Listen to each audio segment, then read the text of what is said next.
Halo semuanya, Om Swastiastu. Jadi, pada video presentasi kali ini, saya ingin membuat video presentasi mengenai wawancara korupsi ditinjau dari agama Hindu. Sebelum itu, izinkan saya untuk memperkenalkan diri terlebih dahulu. Perkenalkan, nama saya Nilu Intan Cahyani Putri Semara Indra dengan NIM 25530111003 dari Prodi Kimia Terapan. Jadi, saya melakukan kegiatan wawancara yang bertempatan di kantor Lurah Banyuning berada di Jalan Pulau Menjangan nomor 17 Buleleng, Bali. Nah, identitas narasumber yang saya lakukan wawancara adalah Bapak Putu Atnyana Putra yang merupakan seorang sekretaris di kantor Lurah Banyuning. Nah, Bapak Putu ini menggantikan peran Bapak Lurah yang dikarenakan Bapak Lurah dengan nama Nyoman Mulyawan SSN, MSN sedang jatuh sakit. Nah, kita mulai masuk ke pembahasan. Sebelum itu, saya ingin menyampaikan bahwa saya akan membuat video presentasi ini dengan menyampaikan poin-poin pentingnya saja, dikarenakan batas waktu untuk membuat video Bandicam adalah 10 menit. Bab 1, pendahuluan dan identitas narasumber. Pertanyaan pertama sebagai berikut. Di saat melakukan pelayanan publik seperti administrasi dan lain sebagainya, pekerjaan sebagai lurah juga melakukan ritual keagamaan seperti piodalan di sanggah tempat bekerja.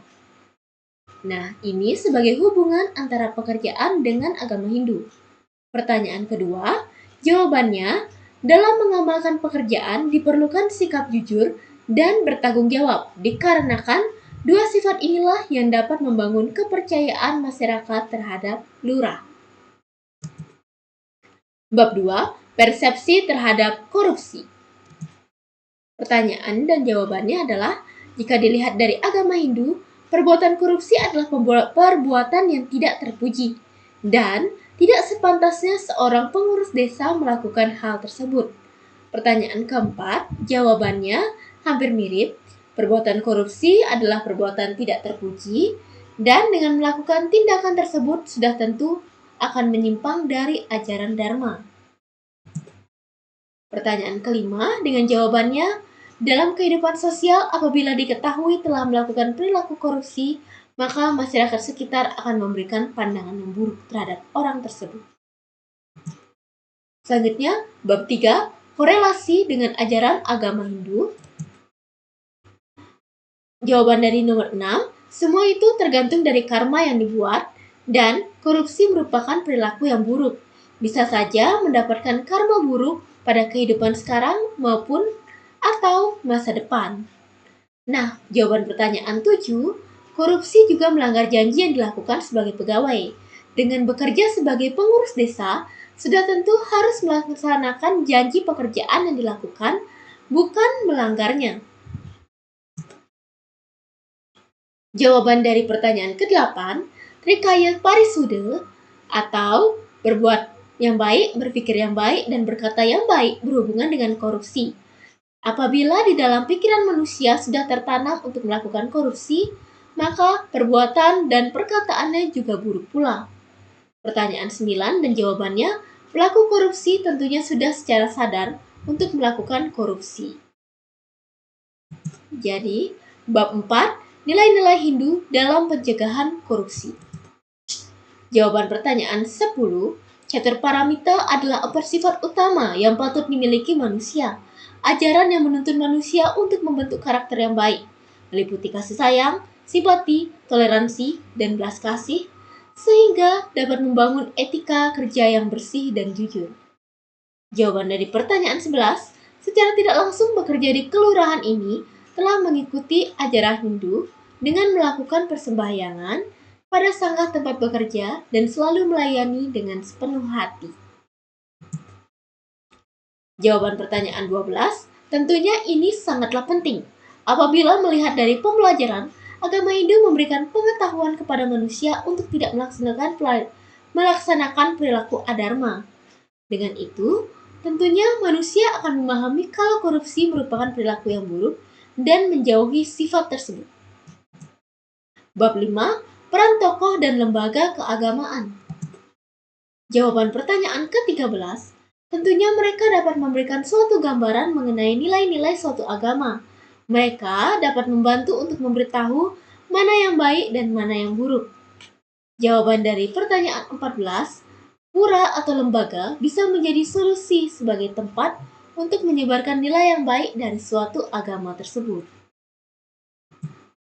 Selanjutnya, pertanyaan 15 dengan jawaban, perbuatan yang baik dan mengingat mengenai ajaran karma pala tentunya membantu manusia untuk tidak melakukan hal yang buruk.